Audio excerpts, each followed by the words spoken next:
Halo Sobat Kata Cerita. Like, comment, subscribe. Bab 97. Penculikan Mama Sheila. Pernah mendengar suatu peribahasa yang mengatakan, kalah jadi abu, menang jadi arang, dan itu kamu. Maka tidak ada yang baik dari berkelahi atau balas dendam, suamiku. Silvana Azahra. Seperti yang sudah direncanakan oleh Skylar bahwa malam ini, tepatnya malam Minggu, para gangster itu yang terdiri dari geng S Castle, geng Brian, dan anak pungkalan, sementara geng Black Tiger tidak ikut kecuali Leon. Hanya dia yang ikut karena Black Tiger diperintahkan untuk mencari seseorang atau melakukan penyerangan seperti yang diperintahkan oleh Kaliste. Semuanya sudah siap? Tanya Sky memastikan eksekutornya. Siap? Seruan para eksekutornya. Oke, kita langsung ke titik penyerangan. Perintah Sky. Kita berangkat sekarang. Lanjutnya, Skylar dan semua eksekutornya pergi menuju ke tempat tongkrongan geng Brazier. Sepanjang perjalanan dia terus memikirkan Silva yang ia titipkan kepada Bik Murni. Karena dia pergi tanpa izin dulu kepada istrinya membuatnya merasa bersalah. Sky menatap tajam ke depan jalanan. Tangannya terus bergegas dengan kuat hingga ia melaju dengan sangat kencang berada di depan para eksekutornya. Dia terpaksa berbohong kepada Silva karena dia tidak ingin Silva mengetahui penyerangan yang akan ia lakukan malam ini. Karena dia tahu bahwa istrinya tidak akan mengizinkan. Namun dia tetap melakukannya karena dia tidak terima dengan apa yang sudah terjadi kepada Dion. Pengeroyokan yang menimpa Dion membuatnya merasa telah gagal menjadi seorang ketua geng S Castle. Mungkin jika Dion hanya berkelahi secara one-on-one, Skylar bisa menerima itu karena urusan pribadi mereka yang memperebutkan seorang wanita. Tapi jika masalah pribadi sahabatnya menyeret dan menyangkut para geng Brazier, maka kurang etis rasanya. Karena itu bukan lagi urusan antar individu atau urusan pribadi, tapi menjadi urusan antar geng. Saat di jalan, Skylar berpapasan dengan Kaliste yang di belakangnya diikuti oleh para geng Black Tiger dan anggota Bara dan Marvel, anak pungkalan yang tertua saja. Sontak Skylar menghentikan motornya membuat semua para eksekutornya ikut berhenti di belakang Skylar. Matanya mengikuti arah laju motor Kaliste yang berada di jalur kedua. Arahnya berlawanan dengan Kaliste membuat Skylar menoleh ke belakang mengikuti laju motor papanya. Ternyata benar. Batin Skylar teringat penjelasan Leon tentang Kaliste yang akan melakukan penyerangan terhadap seseorang. Sky, kenapa? Tanya Atala menghampiri Sky. Gak apa-apa, kita lanjutkan perjalanan. Instruksi Skylar. Sebenarnya dia sangat penasaran dengan Kaliste. Dia merasa seperti orang asing karena papanya sendiri menyembunyikan masalahnya sendiri. Dia cukup mengerti mungkin alasannya karena Silva. Kal tidak ingin mengganggu pikiran Silva yang nantinya akan mempengaruhi bayinya. Jadi Kaliste tidak mengikut sertakan Skylar untuk masalahnya. Skylar mengambil handphonenya yang berada di saku jaketnya dan ia mulai mengirim chat ke salah satu anak Black Tiger. Info. Chat terkirim ke Lois. Oke. Balasan dari Lois karena dia mengerti yang dimaksud oleh Skylar. Setelah urusan dengan anak Dajjal selesai, gue bakal susulin mereka. Batin Skylar. Skylar dan para gengnya melanjutkan perjalanan menemui geng Brazier. Sesampainya di tempat tujuan, motor Skylar dan para eksekutornya berhenti di tengah jalan setelah melihat anak Brazier ada di hadapan mereka. Para anak Dajjal itu sedang berbaris di pinggir jalan sambil nangkring di atas motor dan seketika itu langsung berdiri sambil memandang remeh kepada anak S Castle. Skylar dan yang lain sudah disambut oleh geng Brazier dan bahkan geng Brazier seolah-olah menantang geng Skylar dengan seringai di bibir para anak Brazier dan saling melempar pandangan dengan menaikkan sebelah alis mereka dan melirik ke arah S Castle. Skylar dan para eksekutornya turun dan memandang Jacob sebagai sang ketua yang sedang tersenyum sinis di hadapan mereka. Perhatian semuanya, kita kedatangan utusan dari langit. Seru Jacob tersenyum miring ke arah Skylar. Siapa Jack? Tanya para anak Brazier dengan sengaja. Kerajaan Majapahit. Ejek Jacob. Hahaha. Tawa para anak Brazier. Rahang Skylar mengeras mendengar ocehan mereka. Gak usah banyak bacot deh lo, di mana Cokar? Tanya Skylar lantang memandang musuhnya dengan penuh amarah. Brum! Motor melaju sangat kencang dari arah depan mendekati Skylar. Pemotor itu melakukan freestyle stopping dan menarik tuas rem kuat-kuat hingga ban belakangnya terangkat. dan ban bagian depannya berhenti tepat di kaki Skylar, membuat wajah keduanya sangat dekat tanpa jarak. Setelah ban belakang mendarat sempurna di aspal, dia membuka helm full face-nya dan meletakkannya di stang motor hingga tangannya bertumpu pada helmnya. "Ada apa lo nyari gue?" tanyanya tersenyum miring. "Kita mau buat perhitungan sama lo, karena lo udah berani ngeroyok Dion," seruan anak buah Brian. Joker tertawa tanpa dosa dan turun dari motornya. "Apa lo bilang? Mau buat perhitungan?" tanyanya tersenyum remeh. "Dion itu emang pantas dapetin itu, karena dia udah berani rebut Dina dari gue." "Buk, dasar pengecut." Skylar memukul Joker hingga dia terhuyung ke belakang dan wajahnya menoleh ke samping. Joker mengusap sudut bibirnya yang sedikit berdarah dengan ibu jarinya dan menjilatnya sekilas. "Lo ngomong apa tadi?" tanya Joker sengaja ingin mendengar ucapan pengecut sekali lagi karena dia tidak terima. Sky mencengkram kerah jaket Joker. "Lo pengecut brengsek." Gerutunya tepat di wajah Joker. "Gue bukan pengecut goblok." "Buk." Skylar memukul rahang Joker sekali lagi. "Bukan pengecut?" Skylar tertawa kecil. "Kalau lo bukan pengecut, lo gak akan ngeroyok Dion." Tunjuk Skylar tepat di wajah Joker. Joker menatap jari Skylar dengan penuh dendam. Lalu Jacob mendekat dan menahan dada Skylar. "Temen lo itu emang pantas dihajar, kalau bisa sampai mati." Tekan Jacob saat mengucapkan kata mati tepat di wajah Skylar. "Kalau dia mati, si Dina jadi milik Joker." Selanjutnya, rahang Sky mengeras, matanya menatap tajam mata Jacob. "Sebelum Dion mati, gue akan buat lo mati terlebih dahulu." "Buk." Skylar memukul Jacob dengan sangat kuat hingga wajah Jacob menoleh ke samping. "Sialan." Umpat Jacob dan menyerang balik Skylar hingga mereka berkelahi dan terjadi aksi saling serang antar geng itu. Mereka semua sudah dikuasai oleh emosi dan amarah sehingga tidak ada yang mau mengalah sebelum mencapai tujuan mereka, untuk saling menyakiti antar geng hingga mendapatkan kepuasan dalam hati mereka. Skylar menghajar Jacob dengan membabi buta hingga Jacob babak belur. Kedua antar geng itu saling bertarung, berkelahi. Jacob mencengkram kerah jaket Skylar. "Ini untuk nyokap gue." "Buk." "Dan ini untuk semua penderitaan nyokap gue." "Buk." Jacob menghajar Skylar karena dendam yang telah bersemayam dalam hatinya. Hingga Skylar terjatuh dan memegangi rahangnya yang sakit. Sky menatap ibu jarinya yang berdarah setelah mengusap sudut bibirnya dan lidahnya mendorong pipinya dari dalam hingga pipinya menggembung sebelah. Sky terdiam sesaat sesekali menatap Jacob yang berdiri di hadapannya. Sky merasa bingung dengan ucapan Jacob yang selalu mengatakan bahwa nyokapnya menderita karenanya. Padahal Skylar kenal pun tidak dengan orang tua Jacob, termasuk mamanya Jacob. Sky bangkit.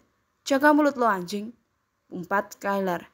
Jacob bersiap akan menghajar Sky, namun dengan cepat Skylar mengelak dan Sky melakukan tendangan ke atas hingga kakinya tepat sasaran di bawah dagu Jacob, membuatnya mendongak dan terjatuh ke bawah. Buk. Jacob kesakitan namun dia segera merubah posisinya menjadi duduk.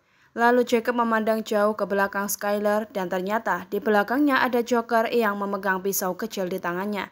Atala menghajar semua anak Brazier dengan menjadi lawannya hingga babak belur. Lalu matanya menangkap Joker yang bersiap akan menusuk pisau ke arah Skylar. Mata Atala terbelalak. "Skylar, awas Sky!" teriak Atala yang posisinya sangat jauh saat ini. Skylar menoleh ke belakang saat mendengar Atala berteriak memanggil namanya. "Jelep!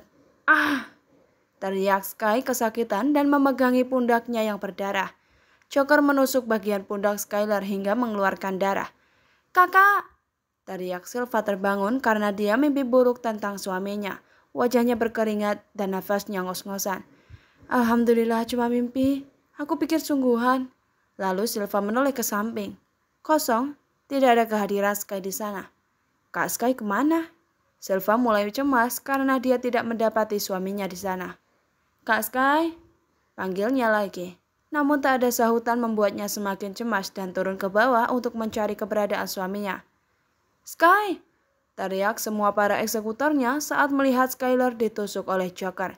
Atala nampak murka melihat sahabatnya telah ditusuk oleh Joker, hingga dia berlari menghampiri Skylar, sementara Jacob dan Joker tersenyum puas. "Sky, lo gak apa-apa?" Atala menahan pundak Skylar. Desis Sky merasakan kesakitan di bagian pundaknya. "Gak apa-apa, lo tenang aja."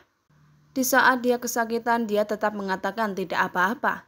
"Gak apa-apa gimana? Pundak lo berdarah, Sky."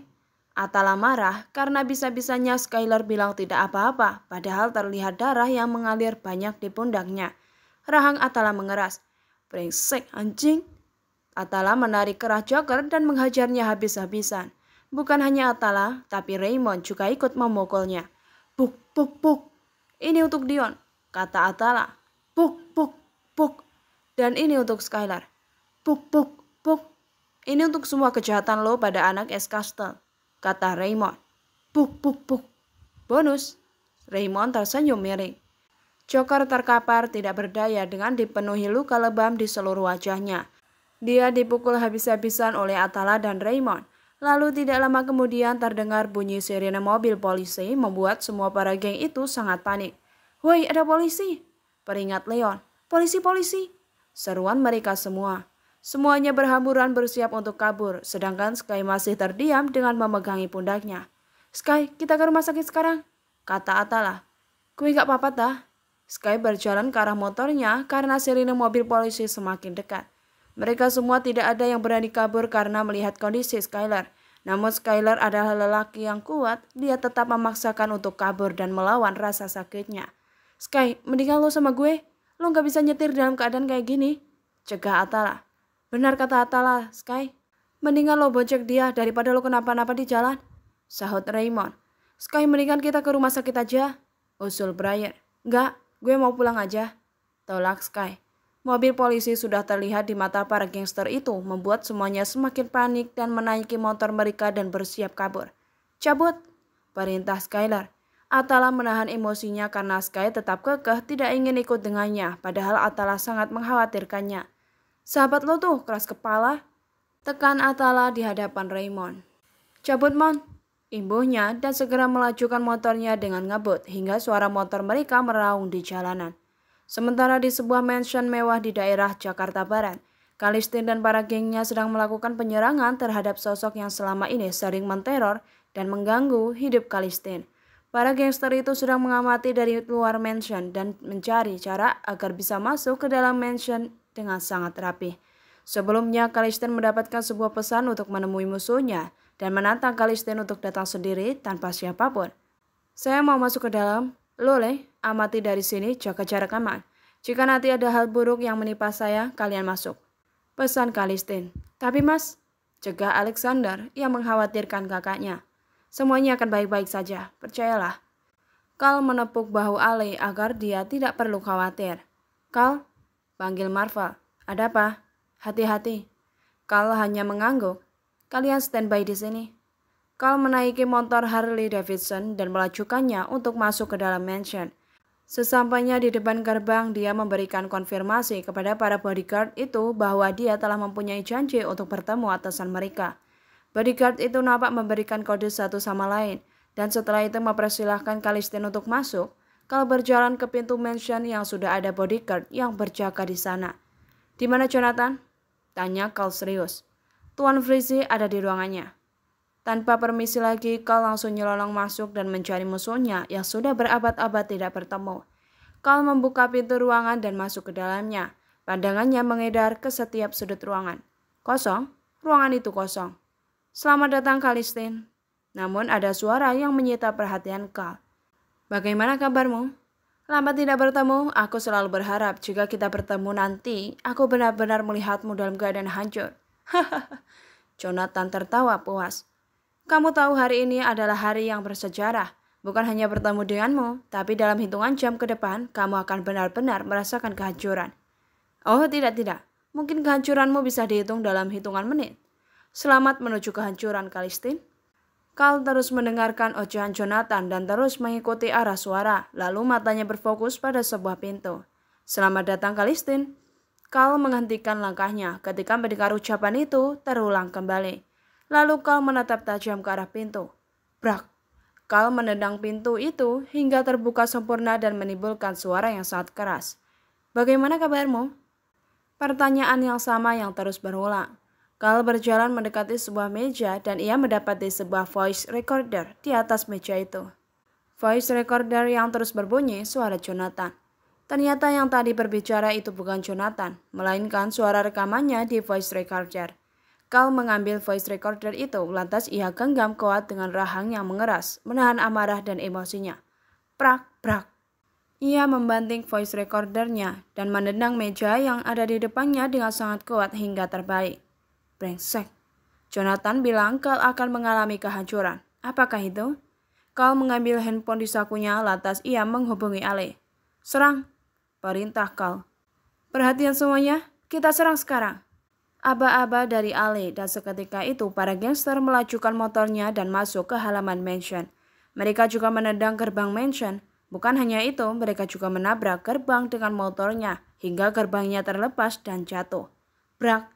Suara gerbang yang jatuh ke bawah dengan sangat keras. Kenapa mereka bisa melakukan itu? Mudah saja, karena mereka adalah seorang gangster yang sering melakukan aksi tawuran pada masanya. Mereka masuk dan sudah disambut oleh para banyaknya bodyguard Jonathan. Seolah-olah bodyguard itu siap menerima penyerangan. Kedua kelompok itu saling serang dan berkelahi. Buk!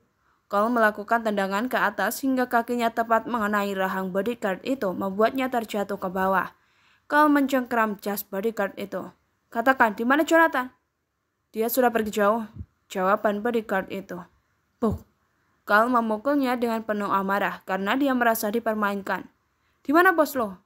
Kini Ale menendang bahunya hingga dia tersungkur ke bawah. Gue tanya di mana bos lo? Bentak Ale lagi sambil mencengkram kerah bajunya. Lelaki itu mendengus dan tertawa kecil. Tuan Frizzy sudah pergi bersama wanita yang ia cintai. Pernyataan bodyguard itu membuat Carl terdiam sesaat. Apa maksudnya? Kehancuran? Wanita yang ia cintai? Seketika mata Carl terbelalak dan ia teringat akan sesuatu. Ale, lo tanganin mereka. Saya mau ke rumah sakit. Mau apa mas? Tanya Ale saat melihat Carl segera menaiki motornya. Mas khawatir dengan kakakmu? Saya ikut mas, seru Alexander. Kalistin hanya mengangguk. Vel, tanganin mereka, teriak Ale mengalihkan tugasnya kepada Marvel. Kalistin pun keluar dari mansion dan menuju rumah sakit hospital tempat di mana Sheila tengah dirawat. Di rumah Skylar sudah sampai di rumah dengan ditemani oleh Atala dan Raymond, begitu juga semua eksekutornya. Ting tong, bel yang ditekan berkali-kali. Silva yang tengah duduk di sofa seketika menoleh ke arah pintu utama dan ia segera menghampiri pintu dan membukanya. Saat pintu itu terbuka memperlihatkan Sky yang sedang berdiri bersama Raymond dan Atala di sampingnya.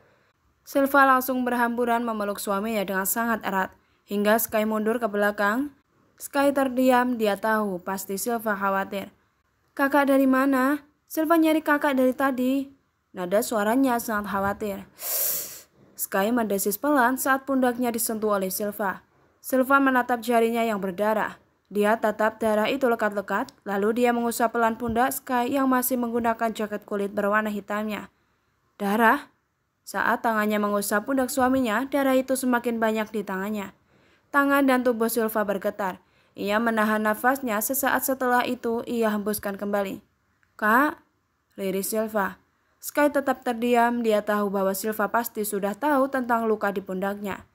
Kak Sky, lirihnya lagi. Silva menahan tengkuk leher suaminya dan secara perlahan wajahnya berangsur di depan wajah Sky. Dan dia menatap dalam-dalam mata suaminya. Dengan tangan yang bergetar, dia menunjukkan tangannya yang dipenuhi darah. Kak, ini apa? Liris Silva. Dia tahu itu darah, tapi karena terlalu syok, dia sampai menanyakan apa itu. Kenapa bisa berdarah? Sky menatap tangan Silva sambil menahan sakit di pundaknya. Lalu Sky menggenggam tangan mungil istrinya. Gak apa-apa sayang. Dengan santainya, Sky mengatakan tidak apa-apa. Silva menggeleng cepat dan bibirnya bergetar akan menangis. Matanya pun sudah berkaca-kaca. Atala, Raymond. Liris Silva meminta penjelasan namun kedua sahabatnya itu bungkam. Jika Sky sudah berkata tidak apa-apa, berarti dia tidak ingin istrinya khawatir. Kenapa diem aja sih? Gak apa-apa sayang. Atala jawab. Silva tidak menghiraukan Sky berbicara. Desis Sky pelan dan matanya terpejam sesaat karena menahan rasa sakit di pundaknya. Kak Sky kenapa? Sky ditusuk sama Joker pakai pisau. Atala yang sudah tidak tahan lagi dengan sikap Sky yang terus bungkam, akhirnya dia mengatakan sejujurnya. Silva segera menutup mulutnya yang tertutup cadar menggunakan tangan. Dia sangat syok, lalu memegangi dadanya yang terasa sakit dan sesak. Seketika tubuhnya terasa lemas. Silva mempunyai hati yang sangat lembut. Dia paling tidak bisa jika melihat siapapun terluka, terutama suaminya. Air matanya mengalir deras tak kuasa melihat suaminya terluka. Kita ke rumah sakit ya kak. Silva, lirik Sky. Lalu Silva segera berlari menaiki tangga dan menuju kamarnya. Dia hendak mengambil kunci mobil. Silva, jangan lari Silva. Peringat Sky. Peringat Sky kepada Atala. Mau diumpetin kayak gimana juga Silva sudah tahu. Kata Atala marah karena sikap sahabatnya itu. Namun bukan tanpa alasan dia melakukan itu. Tapi karena Sky tidak ingin Silva jadi kepikiran yang nantinya akan mempengaruhi bayinya. Dia sangat tahu Silva selalu memikirkan orang lain apalagi orang itu kesusahan. Kelemahan Silva selalu kepikiran dengan hal sekecil apapun. Silva kembali dengan membawa kunci mobil. Sekarang kita ke rumah sakit ya kak. Diobatin aja sama kamu nanti juga sembuh. Enggak kak, ini luka serius. Kita ke rumah sakit sekarang. Silva enggak akan tenang sebelum kakak ke rumah sakit. Ucapnya sambil menangis. Jangan nangis Silva. Sky paling tidak suka melihat istrinya menangis. Silva malah makin terisak hingga Sky membawa Silva ke dalam pelukannya. Ini yang buat Silva gak mau kalau kakak nyerang-nyerang. Sky menangis di dada Skylar. Sekarang kita ke rumah sakit. Silva terus memaksa agar Sky mau dibawa ke rumah sakit. Ya udah, tapi kamu jangan nangis lagi ya. Kakak gak suka lihat kamu nangis. Lalu Sky menoleh ke geng Brian dan anak pungkalan. Kalian pulang aja, makasih ya untuk malam ini. Sama-sama. Kita cepet sekarang, perintah Brian. Deru motor para gangster itu berbunyi hingga memecahkan keheningan di malam ini. Mereka berhamburan untuk pulang.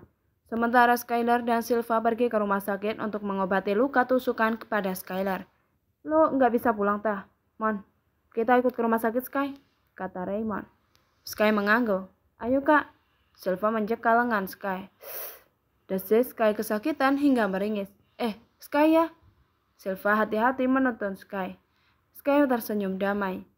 Mereka pun pergi ke rumah sakit. Atala dan Raymond kawal dari belakang. Di rumah sakit hospital, Kalistin berlari masuk ke dalam rumah sakit ingin melihat kondisi Sheila. Karena entah kenapa dia memiliki firasat buruk tentang istrinya setelah mendengar perkataan dari Jonathan di voice recorder yang mengatakan dalam hitungan menit, kamu akan mengalami kehancuran. Suara Jonathan terus terngiang di benaknya. Mata Kalistin terbelalak saat melihat bodyguard dan petugas keamanan rumah sakit disandra. Apa yang terjadi? Bentak Kal dan langsung berlari masuk ke ruangan istrinya. Kalistin membuka pintu dan kosong. Tidak ada kehadiran Sheila di sana, bahkan mereka membawa berangkas rumah sakit. Tangan Kal mengepal kuat dan rahangnya mengeras. Matanya memerah karena tanpa ia sadari air matanya menggenang di matanya. Brengsek, brak, prang. Kalistin mengamuk hingga barang apapun yang ada di ruangan itu ia lempar sampai isi ruangan ICU berantakan. Lalu Kal keluar dengan penuh amarah. Di mana istri saya? Kal langsung mencengkeram kerah baju bodyguardnya. Istri tuan telah diculik tuan. Ucapnya gegap dan takut-takut. Bodoh. Umpat Kal. Bagaimana bisa istri saya sampai diculik? Hah? Maaf tuan, mereka menyerbu rumah sakit dan jumlah mereka sangat banyak, kita tidak mampu melawan mereka. Brengsek. Tidak ada gunanya kamu jadi bodyguard. Kal terus memukul bodyguardnya hingga terkapar di lantai. Cukup mas, cukup. Cegah Ale menghentikan aksi Kal yang brutal karena emosi. Cukup mas, bukan kayak gini caranya menyelesaikan masalah mas. Walaupun mas mengajar dia sampai mati, semua sudah terjadi mas. Imbuhnya. Tiba-tiba Kal menangis tanpa suara. Bahunya bergetar hebat hingga lututnya jatuh ke lantai. Ale melihatnya sangat iba hingga ia berjongkok memadai posisi Kalistin. Saya telah gagal, Saya sudah gagal menjaga istri saya sendiri. Kal merutuki dan menyalahkan diri sendiri. Jangan menyalahkan diri sendiri, Mas. Mas sudah sangat baik dalam menjaga Kak Sheila. Bertahun-tahun Mas menutup diri tentang Kak Sheila. Mas jangan menyesali ini, Mas. Ale terus berusaha menenangkan Kalistin. Tapi pada kenyataannya Sheila diculik, Le. Kal marah hingga ia mencengkeram kerah jaket Ale. Ale terdiam 1000 bahasa hingga Kal kembali menangis dan secara perlahan melepaskan cengkeramannya. Saya sudah dijebak, Le. Ucapnya menyesal karena telah dibohongi oleh Jonathan. Ale terdiam. Kalistin memang tengah dijebak oleh Jonathan. Saat Jonathan tahu anak buahnya yang telah disekap oleh Kalistin memberitahu tempat tinggalnya, dia langsung memberikan pesan dengan nomor privat bahwa Jonathan menantang Kalistin untuk datang ke mansion yang berada di Jakarta Barat. Namun ternyata itu hanya sebuah jebakan untuk mengalihkan perhatian dan posisi Kalistin, agar Kalistin masuk ke tempat kekuasaannya yaitu mansion ketiga dari banyaknya mansion Jonathan. Hingga dengan begitu Jonathan datang ke rumah sakit hospital untuk melancarkan aksinya, yaitu menculik Sheila. Kejahatannya ini sudah ia rencanakan dari sejak lama. Jonathan dengan sengaja kelicikannya menyuruh Kalistin dan menantangnya datang ke mansion, sementara dirinya datang ke rumah sakit. Itu hanya sebagai pengalihannya saja terhadap Carl, dan semua bodyguard yang berada di mansion Jakarta Barat sudah bekerja sama dari awal. Itu mengapa mereka dengan mudahnya mengizinkan Kalistin masuk ke dalam mansion. Jonathan dan puluhan bodyguardnya menyerbu rumah sakit dan menyandra petugas rumah sakit. Bahkan 2 bodyguard Kalistin dihajar sampai babak belur. Setelah itu mereka disandra. Ale, kumpulkan semua pasukan termasuk anggota inti dan semua anak buah kamu. Kita tempur malam ini. Bersambung. Terima kasih sudah menonton. Sampai jumpa sobat.